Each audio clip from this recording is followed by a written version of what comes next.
शाम। यह कहानी एक लड़की की जिसे झूठे प्यार ने सिर्फ धोखा ही नहीं दिया बल्कि उसकी जान भी ले ली। अनामिका एक गरीब लड़की थी। उसके पापा एक कपड़े की दुकान पर काम करते थे और माँ दूसरों के घरों में चौका बर्तन किया करती थी। अनामिका अपने माँ बाप की इकलौती लड़की थी। उसके माँ बाप ने उसे बड़े लाड प्यार से पाला था। वह चाहते थे कि अनामिका पढ़ लिख कर बड़े आदमी बने, जिससे उसके सिर से गरीबी का कलंक मिट जाए। अनामिका ने जब 10वीं का इम्तिहान पास किया तो उसके माँ बाप बहुत खुश हुए। उन्होंने कस्बे के एक इंटर कॉलेज में उसका नाम लिखवा दिया। इंटर कॉलेज उसके घर से थोड़ी दूरी पर था, इसलिए उसके माँ बाप ने किसी तरह पैसों का जुगाड़ करके उसे एक पुरानी साइकिल भी दिला दी, जिससे अनामिका को स्कूल जाने में परेशानी न हो। अनामिका जब साइकिल पर बैठकर स्कूल जाती तो उसे लगता जैसे वह आसमान में उड़ रही हो। ये उसका बहुत पुराना सपना था जो उसके माँ बाप की वजह से पूरा हुआ। इसलिए वह रोज़ समय से स्कूल पहुंच जाती और मन लगाकर पढ़ाई करती। लेकिन एक दिन अनामिका की ज़िंदगी में एक नया मोड़ आया। दोपहर का समय था। स्कूल से छुट्टी होने पर उसने अपनी साइकिल ली और घर की ओर चल पड़ी। लेकिन अभी वह थोड़ी दूर पर ही आई थी कि पीछे से आती एक बाइक उसके बगल से गुजरी। बाइक को जो लड़का चला रहा था वह उसके ही उम्र का था। लड़के ने थोड़ा आगे जाकर अपनी बाइक रोक दी और अनामिका को रुकने का इशारा किया। अनामिका उस लड़के को अक्सर रास्ते में देखा करती थी। जब भी वो स्कूल से आती तो वह लड़का सड़क के किनारे खड़ा होकर उसे देखा करता था। शुरू में उसे देखकर अनामिका को बहुत गुस्सा आता था, लेकिन धीरे धीरे वह उसे अच्छा लगने लगा था। इस तरह से रास्ते में रोके जाने से अनामिका घबरा सी गई। पहले उसका मन हुआ कि वह अपनी साइकिल आगे बढ़ा दे, लेकिन फिर न जाने क्या सोचकर उसने अपनी साइकिल में ब्रेक लगा दिया।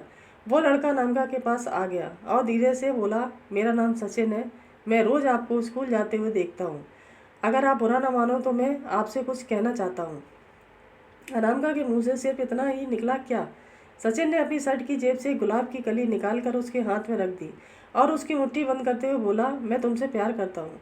उठते बैठते सोते जागते हर समय बस तुम्हारे बारे में ही सोचता रहता हूँ। सचिन और भी बहुत कुछ कहना चाहता था, पर अनामिका ने उसे चुप करा दिया। फिर सचिन ने अनामिका की आंखों में आंखें डालकर पूछा, तो आपको मेरा प्यार कबूल है? अनामिका शर्मा गई। उसने चुपचाप हाँ मैं अपनी गर्दन हिलाई और साइकिल पर बैठकर तेजी से साइकिल चलाते हुए अपने घर को चली गई। इस तरह अनामिका और सचिन की बात शुरू हो गई। सचिन रोज उसके लिए कोई ना कोई गिफ्ट लाता और उसके लिए जीने मरने की कस्में खाता।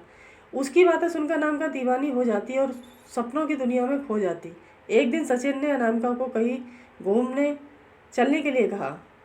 पहले तो अनामिका ने जाने पर मना किया, लेकिन फिर वह तैयार हो गई। उस दिन अनामिका बहुत खुश थी।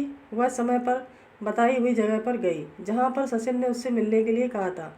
सचिन ने अनामिका की साइकिल को एक दोस्त की दुकान पर खड़ी कर दी और अनामिका को बाइक पर बैठाकर चल पड़ा।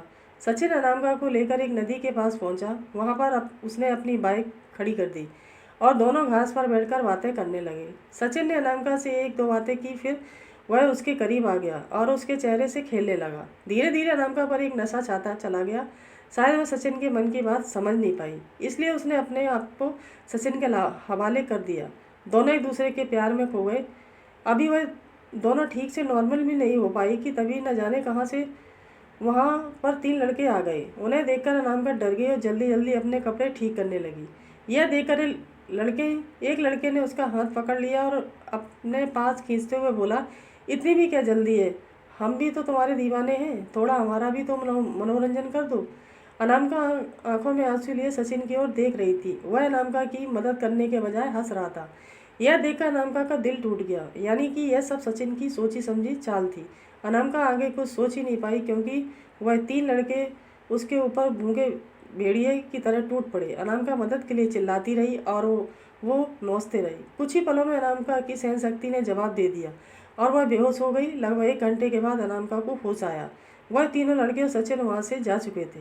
दर्द की वजह से उसके शरीर में जान ही नहीं बची थी। उसकी आंखों के आगे अंधेरा छाया हुआ था। उसके सारे सपने चूर चूर हो चुके थे। उसे अपना जीवन समाप्त होता हुआ नजर आ रहा था। अनामिका सोच रही थी, क्यों मैंने सचिन की बातों पर विश्वास किया? क्यों मैं उसके साथ बस्ती से इतनी दूर यहाँ पर चली आई? अब मैं क्या मुंह लेकर अपने घर जाऊंगी? अपने माँ बाप को क्या बताऊंगी? मेरा ये हाल देखकर वह जीते जी मर जाएंगे। अनामिका के शरीर में बिल्कुल भी शक्ति नहीं बची थी। वह किसी तरह नदी किनारे पहुंची। नदी का पानी तेजी से बह रहा था। अनामिका ने एक बार फिर अपने गरीब माँ बाप के बारे में सोचा, लेकिन साथ ही सचिन का चेहरा भी उसकी आंखों के आगे आ गया और उसके साथ ही गुस्सा घिन के भाव से उसका शरीर कांपने लगा। अनामिका रोते हुए नदी के किनारे खड़ी हो गई। उसने अपनी आंखें बंद कर ली, हाथों को जोड़कर मन ही मन अपने माता पिता से माफ़ी मांगी और फिर नदी में छलांग लगा दी। अगले ही पल अनामिका नदी में डूबने लगी, लेकिन अब न तो वह किसी को अपनी जान बचाने के लिए पुकार रही थी और न ही बचने की कोशिश कर रही थी।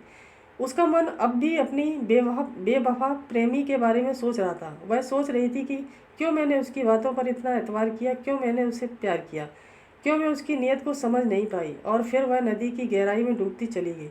झूठे प्यार ने उसे बर्बाद कर दिया, उसकी जान ले ली।